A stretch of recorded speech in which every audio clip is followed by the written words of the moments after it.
Welcome to Part 4 of Murderous Lies. Visit brooksaudiobooks.com for an awesome collection of unique, full-length audiobooks. And be sure to subscribe to be notified when new books are released. Chapter 13. The Grey Cadillac. Monday, May 17, 12:30 p.m. When we arrived at the grill of the Bankers' Club in the Equitable Building at 12:30, Colonel Driscoll was already at the bar, indulging in one of Charlie's Prohibition-era cocktails made with clam broth and Worcestershire sauce. Quentin had called him the moment we left the district attorney's office, asking him to meet us at the club, and the colonel had seemed eager to oblige. "Here comes New Cornwall's most dashing gentleman," Quentin said, introducing him to Leighton. I had met him before. "A pleasure-seeker through and through. He sleeps until noon and doesn't schedule anything before lunch. I had to wake him up and threaten him with your official wrath to get him downtown this early." "Delighted to be of service," the colonel declared grandly to Leighton. "What a shocking situation. My word, I could hardly believe it when I read it in the papers. Honestly, I don't mind saying, I had a thought to call you myself, sir." Once we settled at the table, Quentin went straight to the point. "You know everyone in Clark's circle, Colonel. What can you tell us about Captain Carter? What's he like?" "Ah, you've got your eye on the gallant captain." Colonel Driscoll stroked his white mustache thoughtfully. He was a large man with a pink complexion, bushy eyelashes, and small blue eyes. His demeanor was reminiscent of a pompous light opera general. "Not a bad thought. I might have pursued that myself. Hot-headed fellow, that one. He's quite taken with a Miss St. Clair, a fine girl, Muriel, and Clark was smitten as well, if I were 20 years younger." "You're too charming to the ladies as it is, Colonel," Quentin cut in. "But tell us more about the captain." "Ah, yes, the captain. He hails from Georgia originally, served in the war and received some sort of medal. He wasn't fond of Clark, actually disliked him, if I'm honest. Quick-tempered and narrow-minded, that's his style. Jealous, too, you know the type, a product of that tribal etiquette below the Mason-Dixon line. He puts women on a pedestal, and they certainly deserve to be there, bless them.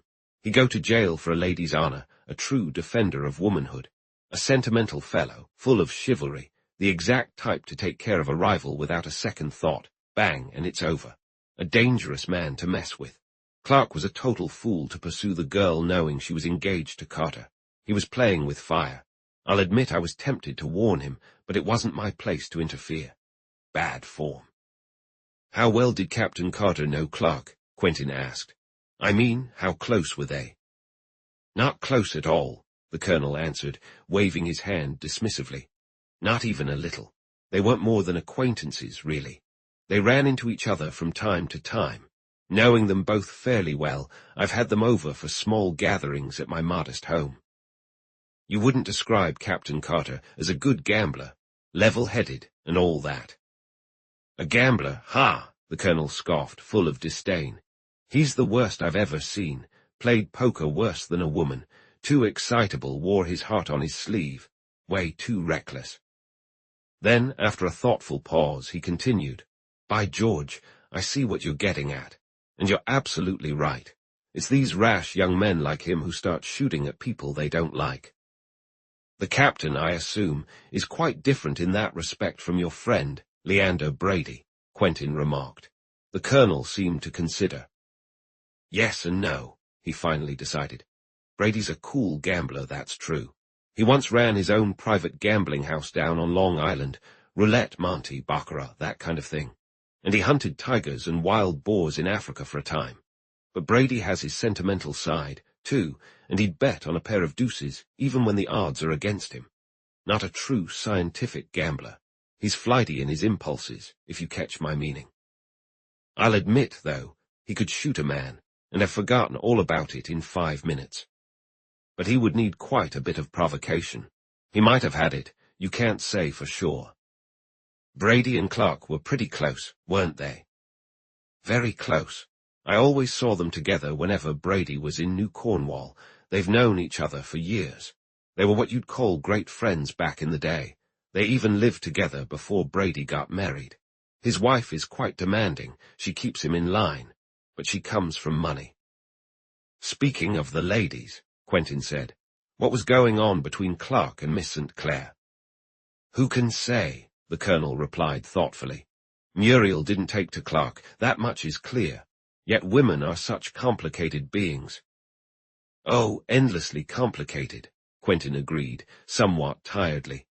But honestly, I wasn't trying to pry into her private affairs with Clark. I was wondering if you knew how she felt about him. Ah, I see. In short, would she have been likely to take drastic action against him? That's an interesting thought. The Colonel considered the question. Muriel is a woman of strong character. She works hard on her art. She's a singer, and I must say, a remarkably talented one. She's also quite profound, deeply insightful. She's not afraid to take risks. Independent. I wouldn't want to be on her bad side if she had it in for me. She could be quite ruthless. He nodded sagely. Women can be funny like that, always surprising you. They don't seem to have the same sense of values. The most gentle of them could shoot a man in cold blood without a second thought. Suddenly he straightened up, and his small blue eyes sparkled with excitement. Good heavens, he exclaimed. Muriel had dinner alone with Clark the night he was shot, the very night. I saw them together myself at the Marseille. Really, Quentin muttered, showing little interest. But I suppose everyone has to eat. By the way, how well did you know Clark himself? The Colonel looked taken aback, but Quentin's casual demeanor seemed to put him at ease. Me? Oh, my dear friend, I've known Julian Clark for 15 years. At least 15, perhaps even longer. I showed him around this old town back when things were lively around here. It was a real bustling place then. Anything you desired. My goodness, what times we had. Those were the days at the old Haymarket. I never thought of heading home until breakfast. Quentin cut through his meandering thoughts again. How well do you know Major Clark? The Major, that's a different story. He and I come from different worlds. Our tastes don't align. We never really clicked. We seldom see each other. He seemed to feel the need to provide some context, for before Quentin could ask again, he added. The Major, you see, was never really one of the crowd, as we say. He disapproved of merriment and didn't fit in with our little group. Thought Julian and I were too light-hearted, a serious fellow. Quentin ate quietly for a while, then casually asked, Did you do much trading with Clark and Clark? For the first time, the Colonel seemed unsure about how to respond. He dramatically wiped his mouth with his napkin. Oh, just dabbled a bit, he finally confessed nonchalantly. Not particularly lucky, though. We all occasionally flirted with Lady Luck in Clark's office. Throughout their meal, Quentin continued to press him with questions along those lines. By the end of the hour, he still hadn't gotten anywhere definitive. Colonel Driscoll was talkative, but his words were vague and disjointed.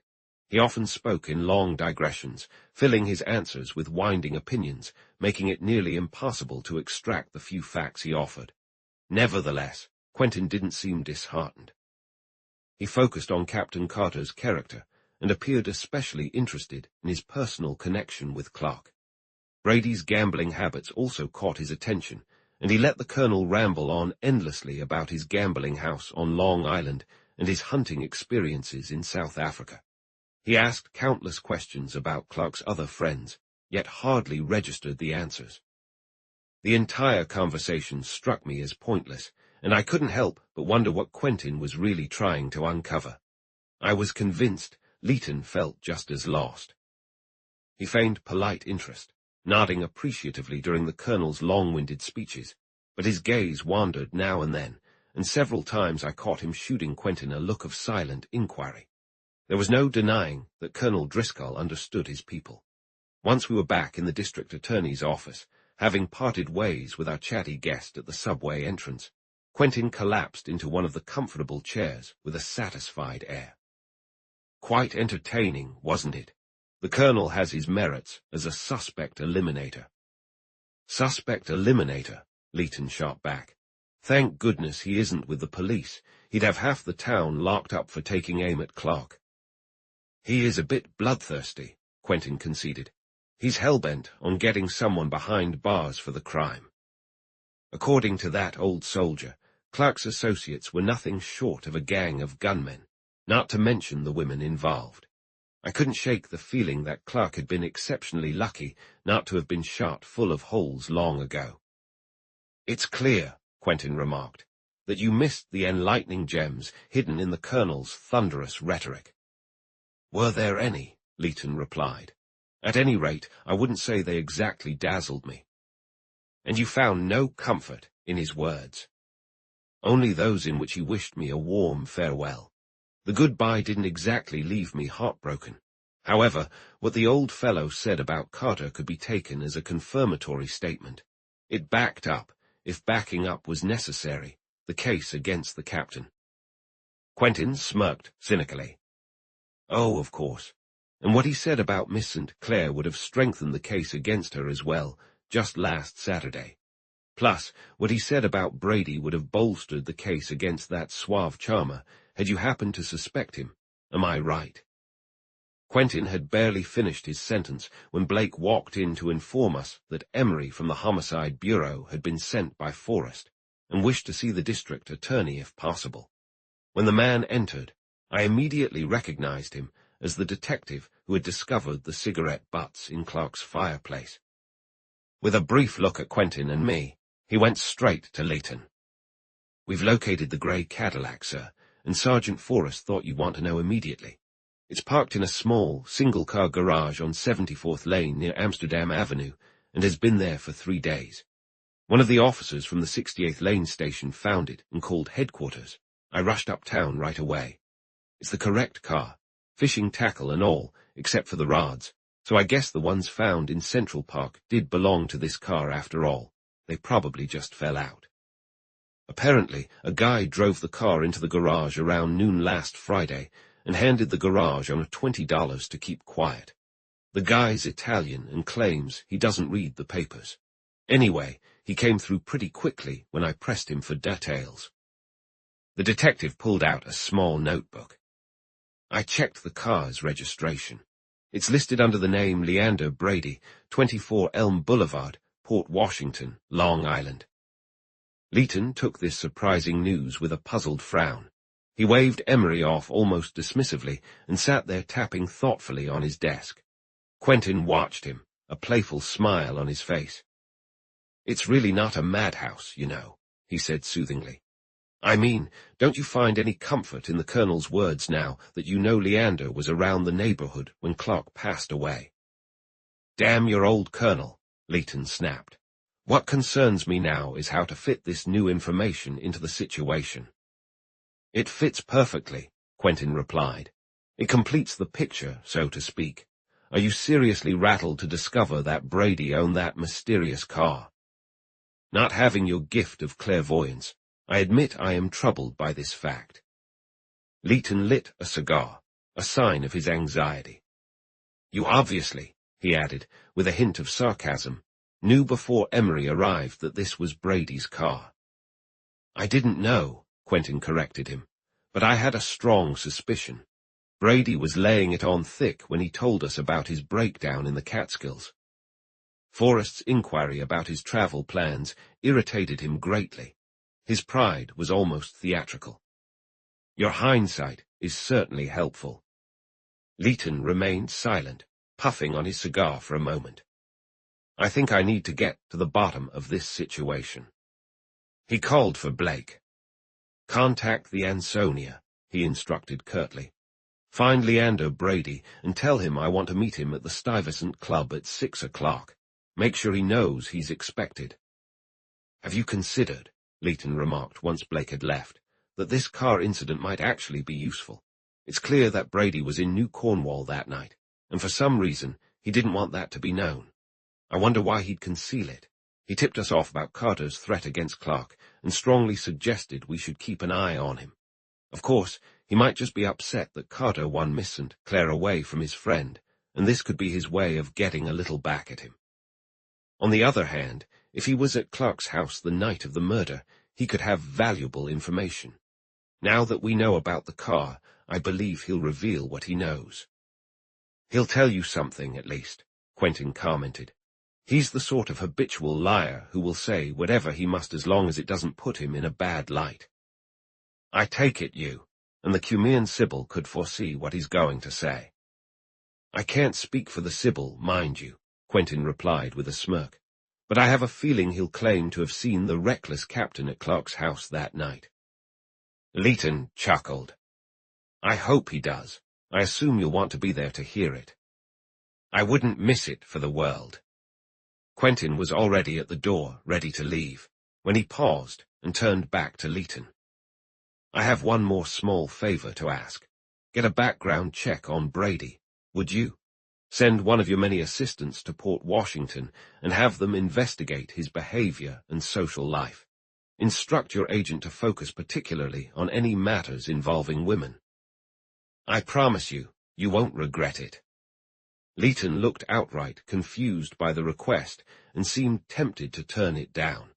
But after thinking it over for a moment, he smiled and pressed a button on his desk. Anything to indulge you, he said. I'll have someone come down right away. Chapter 14. Links in the Chain. Monday, May 17, 6 p.m. Quentin and I spent an hour that afternoon at the Anderson Galleries, looking at some tapestries that were set to be auctioned the next day. Afterward, we enjoyed tea at Sherry's. We arrived at the Stuyvesant Club a little before 6. A few minutes later, Leighton and Brady showed up, and we headed straight into one of the conference rooms. Brady looked as elegant and self-assured as he had during our first meeting. He wore a rat-catcher ensemble and Newmarket gaiters made of unbleached linen, and he was enveloped in a cloud of perfume. It's a pleasure to see you gentlemen again so soon, he greeted us, as if bestowing a favor. Leighton was far from cordial and greeted him with a brief nod. Quentin merely acknowledged him with a glance and now sat, eyeing Brady with a certain weariness, as if trying to find a reason for his presence, but utterly failing to do so. Leighton wasted no time and got straight to it. I've discovered that you left your car in a garage at noon on Friday and paid the man $20 to keep quiet about it. Brady lifted his gaze, feigning hurt. I've been terribly wronged, he said mournfully. I gave the man $50. I appreciate your admission of that fact, Leighton replied coolly. Surely you knew, from the newspapers, that your car was seen outside Clark's house the night he was shot. Why else would I have paid so generously to keep its presence in New Cornwall a secret? His tone suggested he found the other's lack of perception rather tiresome. In that case, why did you keep it in the city at all? Leighton pressed. You could have easily driven it back to Long Island. Brady shook his head sadly, pity evident in his expression. Then he leaned forward with an air of gentle understanding, ready to treat this dim-witted district attorney like a patient teacher, explaining a difficult lesson to a slow learner, determined to guide him out of this web of confusion. I am a married man, Mr. Leighton, he said the name as if it held some special significance. I set out for the Catskills last Thursday after dinner, planning to stop in New Cornwall for a day to say goodbye to someone here. I arrived quite late, after midnight, and decided to visit Julian.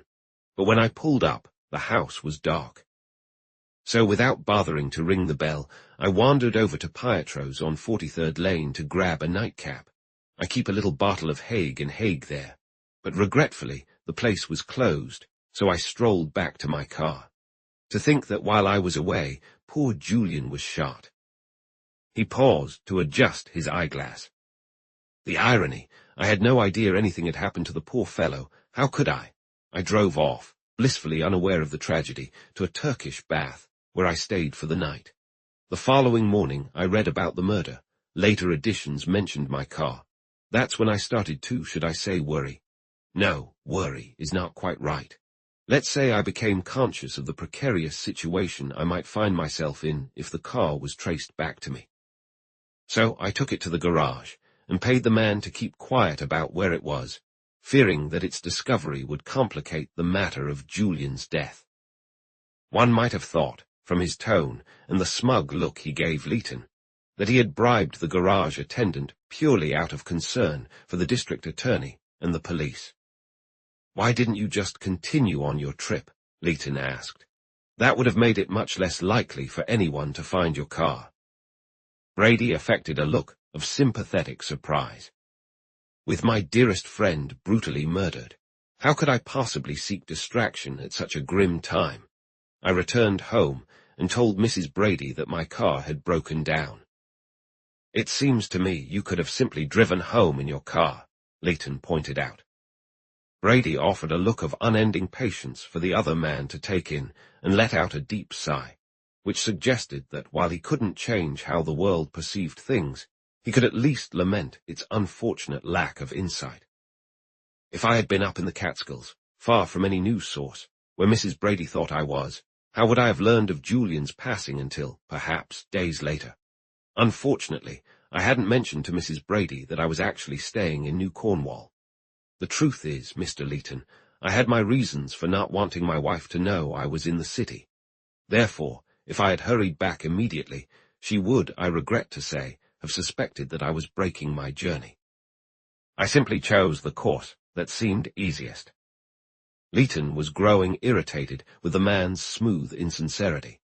After a short silence, he asked pointedly, "Did the presence of your car at Clark's house that night have anything to do with your clear intention to implicate Captain Carter in this situation?" Brady raised his eyebrows in feigned shock and made a gesture as if to defend himself.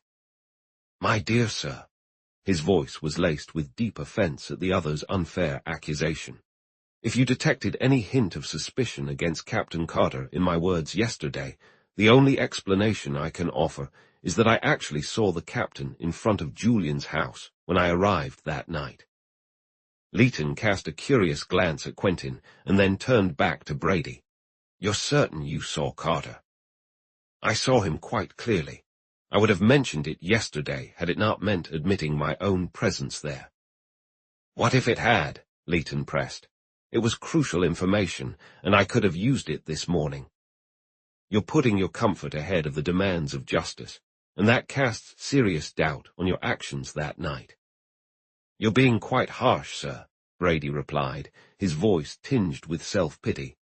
"But having placed myself in a precarious position, I must accept your criticism." "Do you realize," Leighton continued, "that many district attorneys, if they knew what I know now about your actions and had been treated as you've treated me, would have arrested you on suspicion?" "Then I can only say," Brady responded smoothly, "that I'm quite fortunate to have such a thorough inquisitor." Leighton stood up. "That will be all for today, Mr. Brady. You are to remain in New Cornwall until I allow you to return home. Otherwise, I will have you held as a key witness." Brady made an exaggerated gesture, clearly offended by Leighton's sharp words, and offered us a formal good afternoon. Once alone, Leighton turned to Quentin with a serious expression. "Your prediction came true, though I didn't dare hope for such fortune. Brady's testimony provides the final piece in the case against the captain." Quentin puffed his cigarette lazily. "I'll admit your theory about the crime is quite compelling, but unfortunately the psychological issue remains. Everything fits, except for the captain. He doesn't match at all. It's a silly thought, I know, but he has no business being seen as the murderer of Clark, much like Tetrazzini had no right to play the ailing Mimi." "In any other situation," Leighton replied, "I might respectfully entertain your charming theories. But with all the circumstantial and presumptive evidence I have against Carter, it seems utterly ridiculous to argue. He couldn't possibly be guilty because his hair is parted in the middle and he tucks his napkin into his collar. There's just too much logic against it." "I'll concede that your logic is unassailable, as all logic tends to be, no doubt. You've probably convinced many innocent people, just by your reasoning, that they were guilty."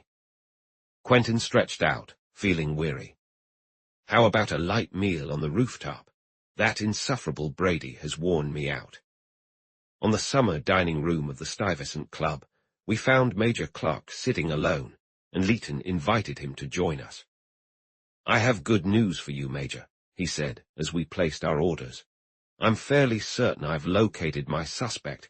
Everything seems to point to him. I hope to bring this to a conclusion tomorrow." The Major looked at Leighton with a puzzled frown. "I don't quite follow. From what you told me the other day, I gathered there was a woman involved." Leighton smiled awkwardly and avoided Quentin's gaze. "A lot has changed since then," he replied. "The woman I was considering was ruled out as soon as we started our inquiry. However, in the process, I stumbled upon the name of the man. There's little doubt of his guilt. I was pretty certain of it this morning, and just now I discovered that a reliable witness saw him in front of your brother's house just minutes after the shot was fired." "Is there any reason you can't tell me who it was?" The Major still bore a frown. "No reason at all. The whole city will probably know by tomorrow. It was Captain Carter." Major Clark stared at him in disbelief. "Impossible. I simply can't believe it. That boy served with me for 3 years overseas, and I got to know him quite well. I can't shake the feeling that there's been a mistake. The police," he added quickly, "must have gotten it wrong." "It's not the police," Leighton replied. "It was my own investigations that uncovered the captain." The Major didn't respond, but his silence revealed his doubt. "You know," Quentin chimed in, "I feel the same way about the captain as you do, Major. It pleases me to have my impressions confirmed by someone who has known him for so long." "What was Carter doing in front of the house that night?" Leighton pressed, his tone sharp. "He might have been singing carols under Clark's window," Quentin suggested. Before Leighton could respond, the head waiter handed him a card. He glanced at it, grunted in satisfaction, and instructed that the caller be sent up immediately. Turning back to us, he added, "We may learn something new. I've been expecting this man, Higginbotham. He's the detective who followed Carter from my office earlier today." Higginbotham was a wiry, pale-faced young man with fishy eyes and a nervous manner. He slouched to the table and stood awkwardly before the district attorney. "Sit down and give your report, Higginbotham," Leighton commanded. "These gentlemen are assisting me with the case." "I caught him while he was waiting for the elevator," Higginbotham began, eyeing Leighton slyly. "He took the subway uptown to 79th and Broadway. Then he walked through 80th to Riverside Drive and entered the apartment building at number 94. He didn't give his name to the doorman, just went right into the elevator. He stayed upstairs for a couple of hours, came down at 1:20 and hopped into a taxi. I grabbed another one and followed him. He went down the drive to 72nd, through Central Park and east on 59th. He got out at Avenue A and walked onto the Queensboro Bridge. About halfway to Blackwell's Island, he leaned over the rail for 5 or 6 minutes. Then he took a small package out of his pocket and dropped it in the river." "What size was the package?" There was a hint of eagerness in Leighton's voice. Higginbotham gestured the dimensions with his hands. "How thick was it?" "About an inch or so, I'd say." Leighton leaned forward, intrigued. "Could it have been a gun, a Colt automatic?" "Sure, it could be. That size fits, and it felt heavy too. I could tell by how he handled it and how it hit the water." "All right," Leighton looked pleased. "Anything else?" "No, sir." After he had discarded the gun, he returned home and stayed there. I left him behind. Once Higginbotham had departed, Leighton gave Quentin a sad smile, tinged with relief. "There's your criminal mastermind. What more do you want?" "Oh, plenty," Quentin replied lazily. Major Clark looked up, confused. "I don't quite understand the situation. Why did Carter need to go to Riverside Drive for his gun?" "I have reason to believe," Leighton said, "that he took it to Miss St. Clair the day after the shooting, probably for safekeeping. He wouldn't want it discovered at his home." "Could he not have given it to Miss St. Clair before the shooting?" "I know what you're suggesting," Leighton replied. "I, too, remembered the Major's claim the day before that Miss St. Clair was more capable of shooting his brother than the captain was. I thought the same thing, but there are certain pieces of evidence that have cleared her as a suspect." "You've surely convinced yourself of that," the Major said, though his voice held skepticism. However, I can't see Carter as Julian's killer." He paused and placed a hand on the district attorney's arm. "I don't want to seem presumptuous or unappreciative of all you've done, but I really wish you would hold off a little before locking that boy up. Even the most careful and conscientious among us can make mistakes. Sometimes even facts can be misleading, and I can't shake the feeling that the evidence in this case has misled you." It was clear that Leighton was moved by his old friend's request, yet his instinctive commitment to duty helped him resist the other's appeal. "I must act according to my convictions, Major," he asserted firmly, though with great compassion. Chapter 15. Brady Personal. Tuesday, May 18, 9 a.m. The next day, the fourth day of the investigation, proved to be significant and in some ways pivotal in unraveling the mystery surrounding Julian Clark's murder. While we didn't uncover any concrete facts, a new angle emerged that ultimately pointed to the culprit. Before we parted ways with Leighton after our dinner with Major Clark, Quentin requested permission to visit the district attorney's office the following morning. Leighton, caught off guard and somewhat impressed by Quentin's uncommon intensity, agreed, though I sensed he would have preferred to handle Captain Carter's arrest without the distraction of Quentin's insistence. Clearly, after Higginbotham's report, Leighton had decided to detain the captain and begin assembling the necessary information for the grand jury. When Quentin and I arrived at the office at 9 o'clock, Leighton was already there. As we walked in, he lifted the telephone receiver and asked to be connected to Sergeant Forrest. At that moment, Quentin did something unexpected. He strode confidently to the district attorney's desk, snatched the receiver from Leighton's grip, and slammed it back down on the hook.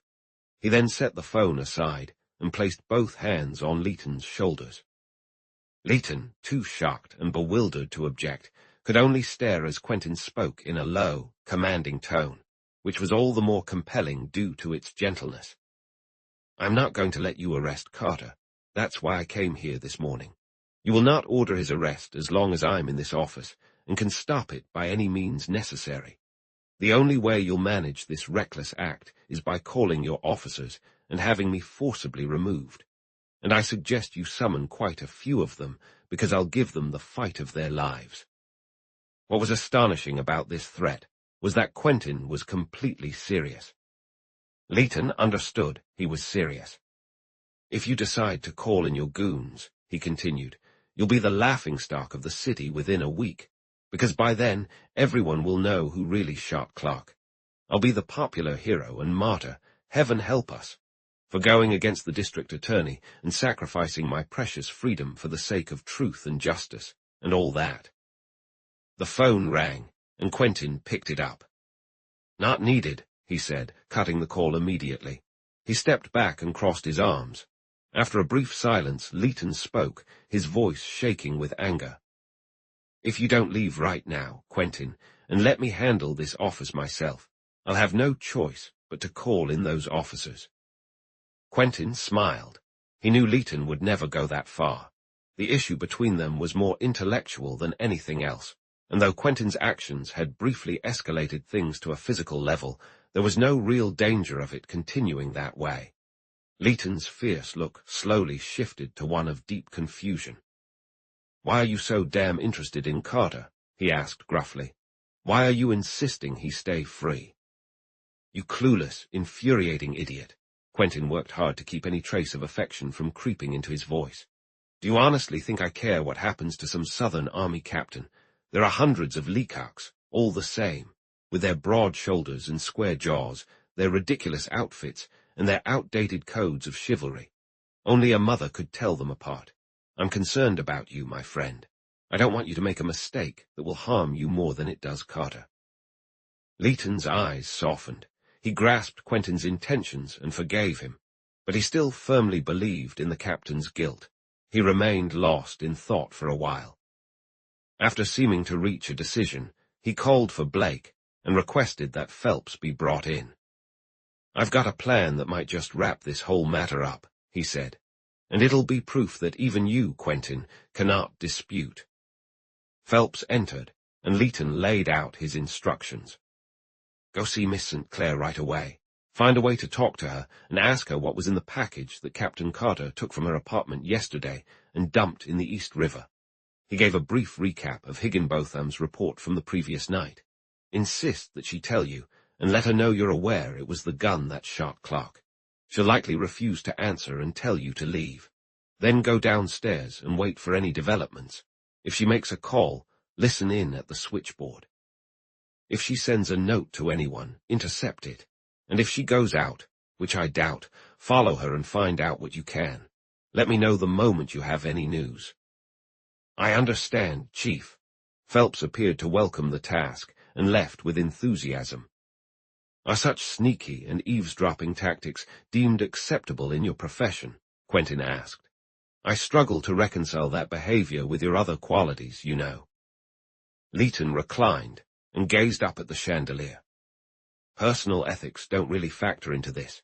If they do, they're overshadowed by more pressing matters, the higher demands of justice. Society needs safeguarding.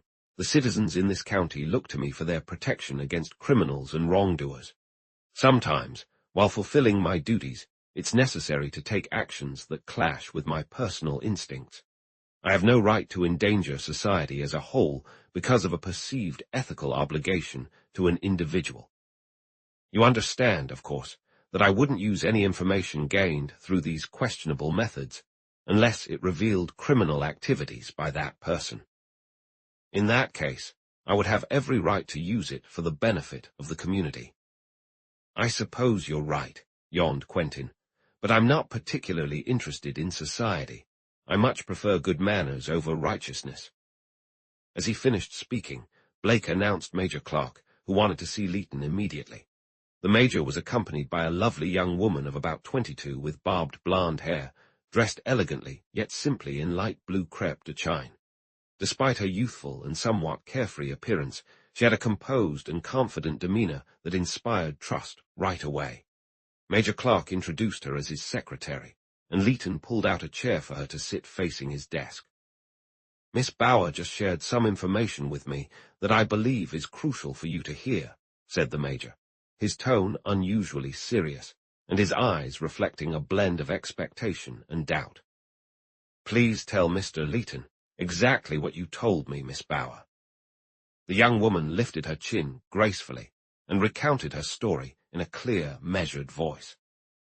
About a week ago, I think it was Wednesday, Mr. Brady visited Mr. Julian Clark in his private office. I was in the next room where my typewriter is. There's just a glass partition between the two rooms, and when someone speaks loudly in Mr. Clark's office, I can hear them. After about 5 minutes, Mr. Brady and Mr. Clark started to argue. I found it amusing since they were such good friends, but I didn't focus on it much and continued typing. However, their voices grew quite loud, and I caught bits and pieces of what they were saying. Major Clark asked me this morning what I heard, so I assume you'd like to know as well. They kept mentioning a note, and a check came up a couple of times. I also heard the term father-in-law several times, and at one point Mr. Clark said, "Nothing doing." Then Mr. Clark called me in and asked me to fetch an envelope labeled Brady Personal from his private drawer in the safe.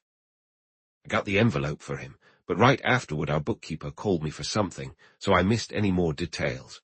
About 15 minutes later, after Mr. Brady had left, Mr. Clark asked me to return the envelope. He told me that if Mr. Brady ever called again, I was, under no circumstances, to let him into the private office unless he was there. He also instructed me not to give the envelope to anyone, not even with a written order. And that's all, Mr. Leighton. As she spoke, I found myself just as interested in Quentin's reactions as in her words. When she first entered the room, his casual glance quickly turned into one of focused interest, and he observed her keenly. When Leighton moved the chair for her, Quentin had stood up and reached for a book that was near her, leaning in a bit too close as if to inspect. At least that's how it appeared to me, the side of her head. Throughout her story, he continued to watch her, occasionally leaning slightly to one side or the other to get a better look. Though his actions were puzzling, I sensed they were driven by some deeper reason. Once she finished her account, Major Clark reached into his pocket and tossed a long manila envelope onto the desk in front of Leighton. "Here it is," he said. I had Miss Bower bring it to me the moment she finished her story. Leighton picked it up hesitantly, as if unsure he had the right to look inside. You'd better check it, the Major suggested. That envelope could have significant implications for the case. Leighton removed the elastic band and laid out the contents before him. Inside were 3 items: a cancelled check for $10,000 made out to Leander Brady and signed by Julian Clark, a note for $10,000 to Julian Clark, signed by Brady, and a brief confession, also signed by Brady, stating that the check was a forgery. The check was dated March 20 of this year. The confession and the note followed 2 days later.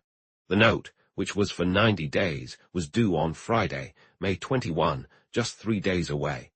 Leighton studied these documents in silence for a full 5 minutes. Their sudden appearance in the case seemed to perplex him. Even when he finally set them back in the envelope, the confusion remained on his face. He questioned the girl attentively, asking her to repeat certain details of her story, but there was nothing more to gather from her. Eventually, he turned to the Major. I'll hold on to this envelope for a bit, if you don't mind. I can't see its importance right now, but I'd like to ponder it. Once Major Clark and his secretary had left, Quentin stretched out his legs. At last, he murmured. All things journey, sun and moon, morning, noon and afternoon, night and all her stars. In other words, we're starting to make progress. What on earth are you talking about? The new layer of Brady's troubles had made Leighton irritable. Interesting young woman, this Miss Bower, don't you think? Quentin replied, changing the subject. She didn't care for the late Clark particularly, and she absolutely dislikes the aromatic Leander. He's probably told her he was misunderstood by Mrs. Brady and invited her to dinner. Well, she's pretty enough, Leighton said indifferently. Clark may have made advances which could explain her dislike for him. Oh, definitely, Quentin pondered for a moment. Pretty, yes, but misleading. She's an ambitious girl and quite capable, too. She knows her trade. She's no lightweight. She has a solid, honest nature, a bit of German ancestry, I'd wager. He paused thoughtfully. You know, Leighton, I have a feeling we'll be hearing from little Miss Cattinker again. Reading the future, are we? Leighton muttered. Oh, not at all, Quentin said, gazing lazily out of the window. But I did enter a sort of quiet state, so to speak, and indulged in a little cerebral reflection. I thought I saw you admiring her, Leighton commented. But since her hair was short and she was wearing a hat, how could you analyze her features, if that's the term phrenologists use? Don't forget Goldsmith's preacher, Quentin replied. Truth from his lips prevailed, and those who came to scoff remained for more. To begin, I'm no phrenologist, but I believe in the importance of historical, racial, and hereditary differences in skull shapes. In that regard, I'm just an old-fashioned Darwinian. Every child knows that the skull of the Piltdown man is different from that of the Cro-Magnon, and even a lawyer could distinguish an Aryan head from a Ural-Altaic one, or a Malay from a Negrillo. And if one understands Mendelian theory at all, hereditary cranial traits can certainly be recognized. But all this knowledge may be lost on you, I fear. Suffice it to say that, despite the young woman's hat and hairstyle, I could see the shape of her head and the bone structure of her face. I even caught a glimpse of her ear. And from that, you concluded that we'll be hearing from her again, Leighton scoffed. Indirectly, yes, Quentin conceded. After a moment of silence, he said, Considering Miss Bower's revelation, doesn't Colonel Driscoll's comment from yesterday seem to glow with significance now? Enough with the riddles, Leighton said, tapping his fingers in frustration. Get to the point. Quentin turned away from the window, gazing at him thoughtfully. Leighton, I ask this in an academic sense. Doesn't Brady's forged check, along with his confession, and that note due soon, suggest a strong motive for eliminating Clark? Leighton suddenly straightened up. You think Brady's the one, don't you? Well, let's look at the situation. Brady clearly forged Clark's signature on a check, informed him about it, and was stunned when his old friend asked for a 90-day note to cover the amount, and a written confession to ensure payment. Now, consider these facts. First, Brady visited Clark a week ago, and they had a quarrel in which the check came up. Damon was likely trying to convince Pythias to extend the note, only to be told there was no way. Second, Clark was shot 2 days later, just under a week before the note was due. Third, Brady was at Clark's house during the shooting, lied to you about where he was, and even bribed a garage owner to keep quiet about his car. Fourth, his excuse when caught about searching for Haig was, to say the least, suspicious. And let's not forget his original tale about wandering in the Catskills, complete with a mysterious stop in New Cornwall to bid farewell to someone we don't even know, wasn't exactly believable. Fifth, he's impulsive and loves to gamble, which means he's likely familiar with firearms from his time in South Africa. Sixth, he was quick to involve Carter, even spreading some harmful gossip to do so, claiming he saw the captain at the scene. Seventh, well, why should I go on? Have I not provided you with all the elements you hold so dear? What are they now? Motive, time, place, opportunity, behavior. The only thing missing is the actual criminal. But then again, the captain's gun is at the bottom of the East River, so you're not much better off there, are you? Leighton listened carefully to Quentin's recap. He sat in focused silence, staring down at the desk. How about having a little talk with Brady before you make any final decision about the captain? Quentin suggested. I think I'll take your advice, Leighton replied thoughtfully after a few minutes. Then he picked up the telephone. I wonder if he's at his hotel right now. Oh, he's there, Quentin said. Just biding his time, you know how it is. Brady answered, and Leighton asked him to come straight to the office. There's one other thing I'd like you to do for me, Quentin said when Leighton hung up. I'm really eager to know what everyone was up to during the hour of Clark's death. That is, between midnight and 1 a.m. on the night of the 13th, or more precisely, the morning of the 14th. Leighton stared at him in disbelief. It seems a bit ridiculous, doesn't it? Quentin continued cheerfully. But you put so much stock in alibis, even though they can be quite disappointing sometimes, right? Take Carter, for instance. If that whole boy had told Forrest to run along and sell his violets, you wouldn't be able to hold anything against the captain. This shows, you see, that you're too trusting. Why not find out where everyone was? Brady and the captain were at Clark's. They're about the only ones whose whereabouts you've checked. There could have been others hanging around Julian that night. Perhaps there was a whole crowd of friends and acquaintances, like a proper soiree, you know. Once again, checking in on all these individuals will give the lonely sergeant something to distract him from his troubles. Leighton understood, just as I did, that Quentin wouldn't have made such a suggestion unless he had a serious purpose behind it. For a few moments, he studied Quentin's face intently, searching for the reasoning behind this unexpected request. Who exactly do you mean by everyone? He asked, raising his pencil above a blank sheet of paper. No one should be excluded, Quentin replied. Write down Miss St. Clair, Captain Carter, the Major, Brady, Miss Bower. Miss Bower. Everyone, have you noted down Miss Bower? Now add Colonel Driscoll. Wait a moment, Leighton interjected. And I might have 1 or 2 more names for you later, but that's a good starting point. Before Leighton could voice further objections, Blake entered to inform them that Forrest was waiting outside. What about our friend Carter, sir? Was the sergeant's first inquiry. I'm postponing that for a day or so, Leighton explained. I'd like to speak with Brady one more time before making any final decisions. He then shared the details of Major Clark's and Miss Bower's visit. Forrest examined the envelope and its contents, then returned them. I don't see anything noteworthy here, he said. Looks like a private matter between Clark and Brady. Carter is our guy. The sooner I get him locked up, the better I'll feel. That could happen tomorrow, Leighton encouraged. So don't get too discouraged by this minor delay. You're keeping an eye on the captain, right? Absolutely, Forrest grinned. Quentin turned to Leighton. What about that list of names you wrote down for the sergeant? He asked innocently. I thought you mentioned needing alibis. Leighton hesitated, frowning. Then he handed Forrest the paper with the names Quentin had just listed. "As a precaution, Sergeant," he said glumly, "I need you to gather the alibis for everyone on that list for the night of the murder. It might reveal something important. Verify the names you already know, like Brady's, and get me the reports as soon as possible."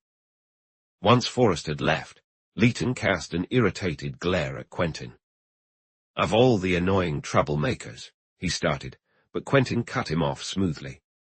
"Such ingratitude. If only you understood, Leighton, I'm your guiding spirit, your savior in disguise, your fairy godmother."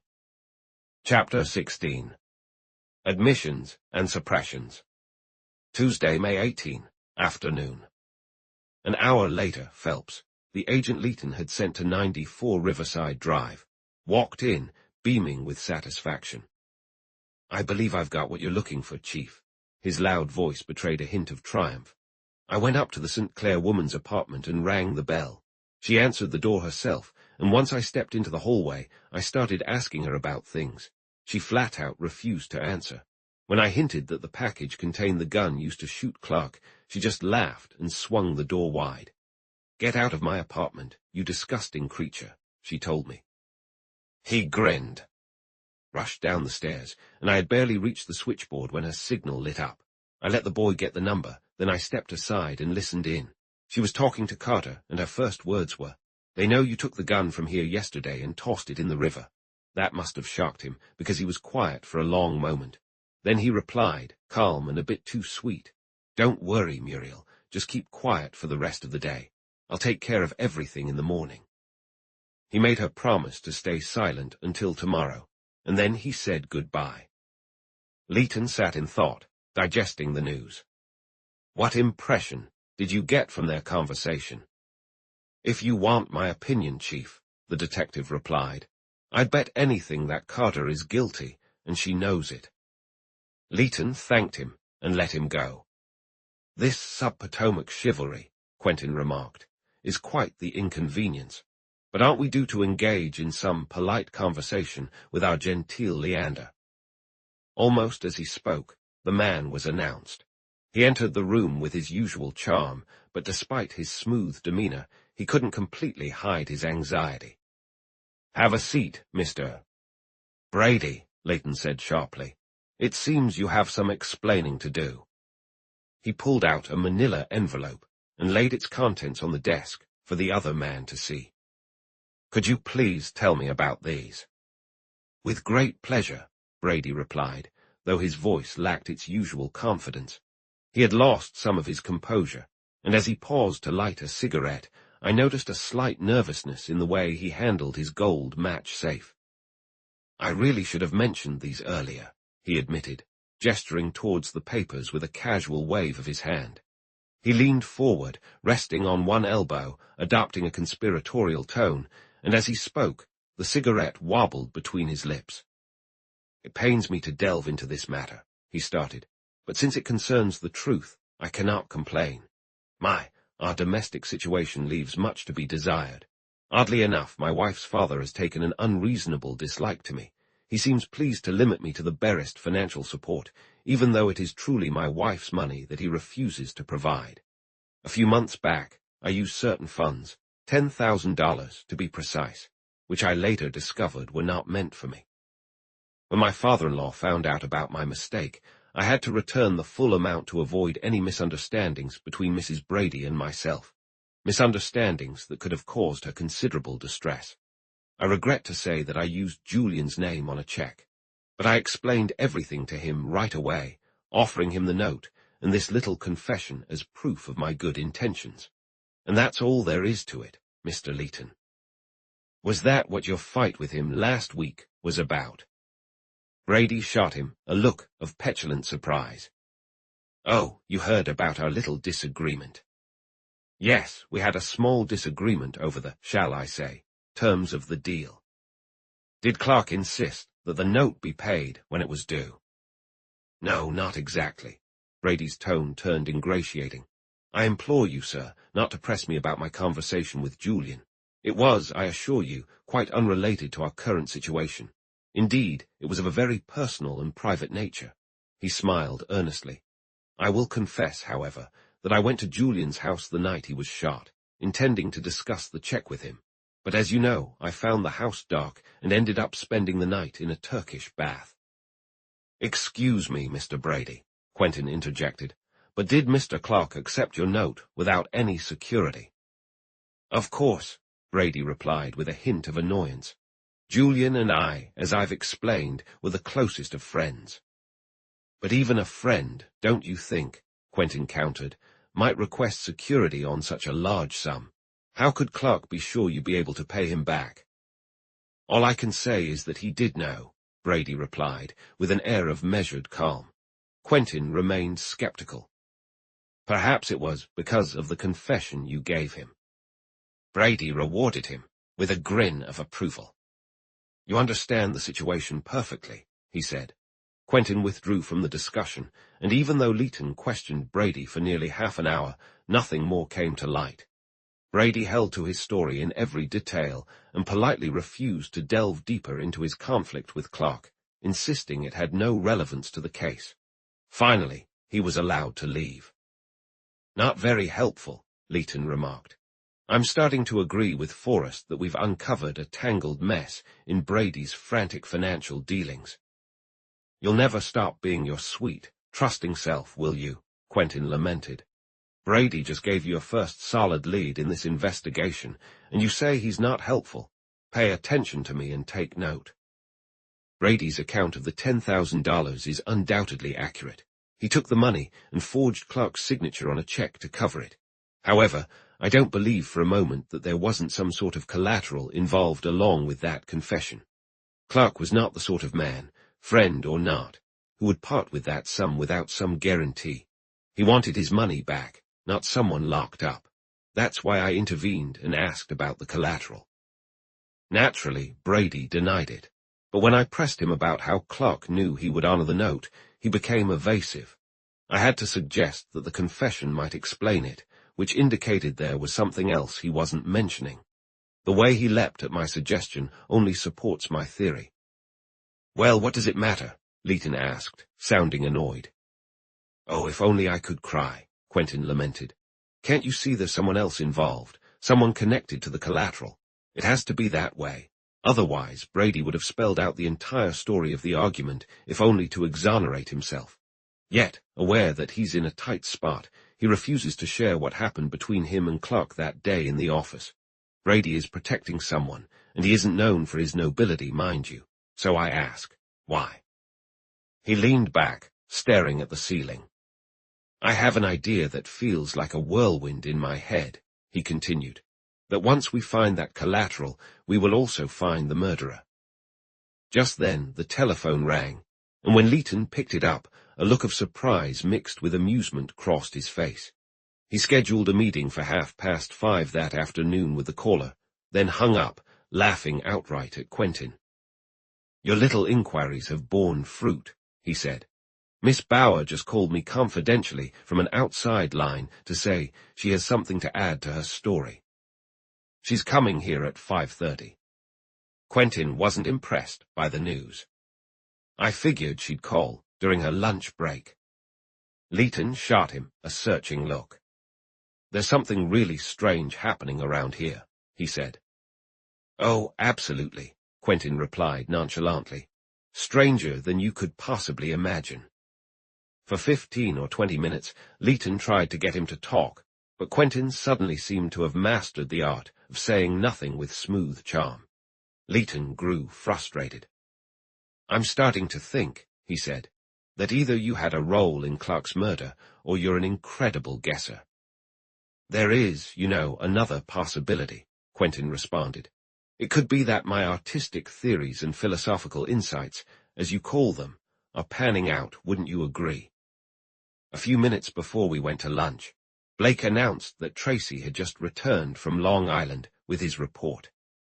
Is he the one you sent to look into Brady's romantic affairs? Quentin asked Leighton.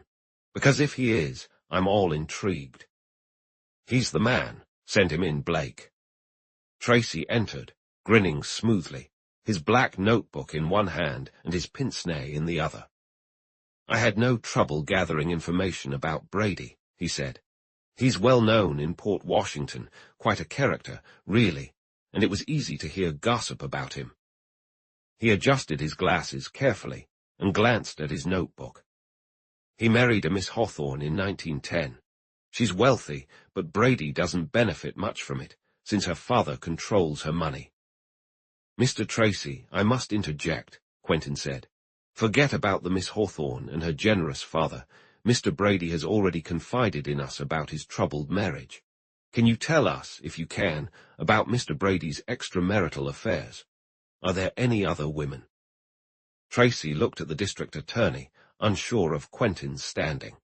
After receiving a nod from Leighton, he turned a page in his notebook and continued. I found one other woman connected to the case. She lives in New Cornwall and often calls a drugstore near Brady's house, leaving messages for him. He uses the same phone to call her back. He must have struck some deal with the owner, of course, but I managed to get her phone number. As soon as I returned to the city, I got her name and address from information and made a few inquiries. She's Mrs. Paula Banning, a widow, and a bit of a charmer, I'd say. She lives in an apartment at 268 West 75th Lane. That was all Tracy could provide. When he left, Leighton shot a broad grin at Quentin. He didn't offer you much to work with. On the contrary, I think he did remarkably well, Quentin replied. He uncovered exactly what we needed. We needed, Leighton echoed. I have far more pressing matters to deal with than Brady's romances. And yet, you know, this particular affair of Brady's will help us crack the case of Clark's murder, Quentin countered, and refused to elaborate further. With other pressing tasks to tackle and a full afternoon schedule, Leighton decided to have his lunch brought to the office, so Quentin and I took our leave of him. We lunched at the Elysee, stopped by Knoedler's to check out an exhibition of French pointillism, and then made our way to Julian Hall, where a string quartet from San Francisco was performing a program of Mozart. A little before 5:30, we returned to the district attorney's office, which was nearly empty except for Leighton. Shortly after we arrived, Miss Bower came in and conveyed the rest of her story in a straightforward, serious manner. I didn't share all the details with you this morning, she said, and I wouldn't want to do so now unless you can promise to keep them confidential, as revealing them could jeopardize my position. I assure you, Leighton replied, that I will fully respect your confidentiality. She paused for a moment, then continued. When I mentioned Mr. Brady and his brother to Major Clark this morning, he immediately suggested I come with him to your office and share the details with you as well. But on the way over, he hinted that I might want to leave out a part of the story. He didn't exactly say not to mention it, but he made it clear that it had nothing to do with the case and might just confuse you. I took his advice, but once I got back to the office, I couldn't shake off the thought. Knowing how serious Mr. Clark's death was, I felt I had to tell you anyway. If there's any chance it matters, I didn't want you to think I was holding back. She appeared a bit unsure about her choice. I really hope I haven't acted foolishly, but the truth is, there was something else, besides that envelope, that Mr. Clark asked me to retrieve from the safe the day he had his argument with Mr. Brady. It was a square, heavy package, and like the envelope, it was labeled Brady Personal. It was this package that sparked the quarrel between Mr. Clark and Mr. Brady. Was it in the safe this morning, when you went to get the envelope for the Major? Quentin inquired. Oh, no. After Mr. Brady left last week, I returned the package to the safe along with the envelope, but Mr. Clark took it home with him last Thursday, the day he was killed. Leighton was only mildly interested in her account, preparing to conclude the interview when Quentin spoke up. Thank you, Miss Bower, for taking the time to tell us about the package. Since you're here, I'd like to ask a couple of questions. How did Mr. Julian Clark and the Major get along? She regarded Quentin with a curious smile. They didn't get along well at all, she replied. They were very different. Mr. Julian Clark was not a pleasant man, and honestly he lacked honor. You would never guess they were brothers. They were always arguing about the business and were excessively suspicious of one another. That's not unusual, Quentin remarked, given how mismatched their temperaments were. By the way, how did this suspicion reveal itself? Well, for starters, they occasionally spied on each other. Their offices were next to each other, and they would listen through the door. I handled the secretarial work for both, and I often caught them eavesdropping. More than once, they tried to pry information from me about the other. Quentin smiled at her with appreciation. That must have put you in an uncomfortable position. Oh, I didn't mind it, she smiled back. I found it amusing. When was the last time you caught one of them listening? He inquired. The girl's demeanor shifted quickly to seriousness. The very last day Mr. Julian Clark was alive, I saw the Major standing by the door. Mr. Clark had a visitor, a lady, and the Major seemed very interested. It was in the afternoon. Mr. Clark left early that day, just about half an hour after the lady had gone. She stopped by the office again later, but he wasn't there, of course, so I told her he had already gone home. Do you know who the lady was? Quentin asked her. No, I don't, she replied. She didn't give her name. Quentin asked a few more questions, and then we took the subway uptown with Miss Bower, saying goodbye to her at 23rd Lane. Leighton was quiet and lost in thought during the ride. Quentin didn't say anything until we settled into the comfortable chairs of the Stuyvesant Club's lounge. Lighting a cigarette with a leisurely flick, he said, You understand the subtle mental processes that led to my prediction about Miss Bower's reappearance. Right, Leighton. You see, I knew that our friend Julian hadn't paid that forged check without some form of security, and I figured the argument must have been about the security, because Brady wasn't genuinely worried about being jailed by his double. I suspect Brady was trying to retrieve the security before settling the note, and he was likely told there was no chance of that happening. Moreover, while little Goldilocks may be a nice girl, and all, it's really not in a woman's nature to sit next door to a quarrel between two such rakes and not listen closely. Honestly, I wouldn't want to have to figure out the writing she claimed to do during the entire episode. I was certain she heard more than she let on, and I found myself wondering, why hold back? The only reasonable explanation was that the Major had suggested it. Given that the young lady was a straightforward German girl with a natural inclination for cautious honesty, I predicted that once she was away from the watchful eye of her tutor, she would spill the rest of the story to save herself if it ever came up again. It isn't so mysterious when you break it down, right? That's all fine and good, Leighton admitted irritably, but what does it do for us? I wouldn't say our progress has been entirely invisible. Quentin smoked his pipe for a moment in silence. Surely you realize, he said, that the mysterious package contained the security. Someone could come to that conclusion, Leighton replied, but it doesn't shock me, not if that's what you were aiming for. And naturally, Quentin continued casually, your legal training, honed in the art of reasoning, has already pointed out that it's the box of jewels Mrs. Platt saw on Clark's table that fateful afternoon. Leighton shot up, then slumped back with a sigh. Even if that's the case, he said, I still don't see how it helps us. Unless the Major knew that the package had nothing to do with the case, he would never have suggested to his secretary that she leave it out of the conversation. Ah, but if the Major knew that the package was unrelated to the case, then he must also have some knowledge about the case itself, don't you think? Because otherwise, he couldn't tell what was relevant and what was not. I felt all along that he was hiding more than he let on.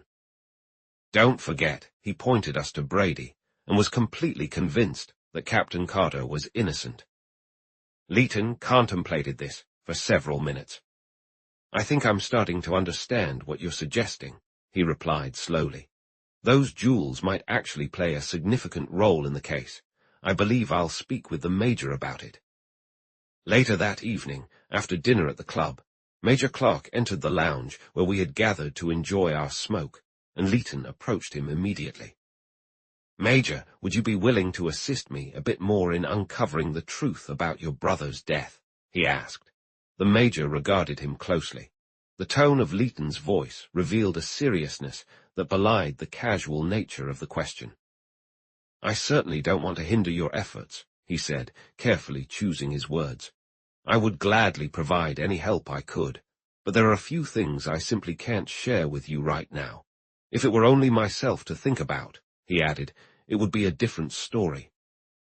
But you do have someone in mind, don't you? Quentin pressed. In a manner, yes. I overheard a conversation in Julian's office one day, which took on a different meaning after his death. You shouldn't let honor get in the way, Leighton urged. If your suspicion turns out to be unfounded, the truth will eventually reveal itself. But since I don't know for certain, I really shouldn't make any guesses, the Major replied. I think it's best if you figure this out on your own. Despite Leighton's attempts to persuade him, he refused to say any more. Shortly thereafter, he excused himself and left the room. Leighton, deeply anxious now, sat fidgeting with his cigar, tapping the arm of his chair with his fingers. Well, it's a bit complicated, isn't it? Quentin remarked. It's not funny at all, Leighton replied with a grumble. Everyone seems to know more about this case than the police or the district attorney. Which wouldn't be so unsettling if they weren't all so annoyingly tight-lipped, Quentin added cheerfully.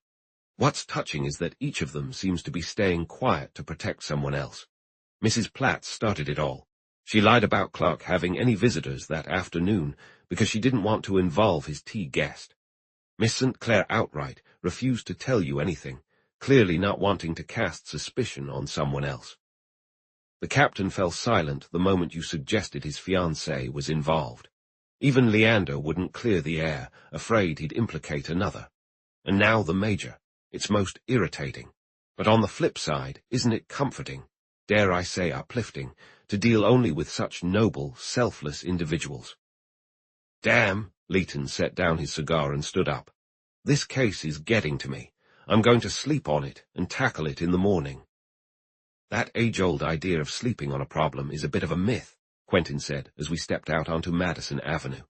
It's really just an excuse for not being able to think clearly. A poetic notion, you know. All poets believe it. Nature's gentle nurse, the cure for sorrow, childhood's remedy, tired nature's sweet restorer, and that sort of thing. Nonsense. When the brain is alert and engaged, it functions far better than when it's dulled by sleep. Sleep is a soothing balm, not a spark for creativity. Well, you can stay up and think, Leighton retorted in a grumpy tone. That's exactly what I plan to do, Quentin replied cheerfully, but not about the Clark case. I've already done all the thinking on that front 4 days ago.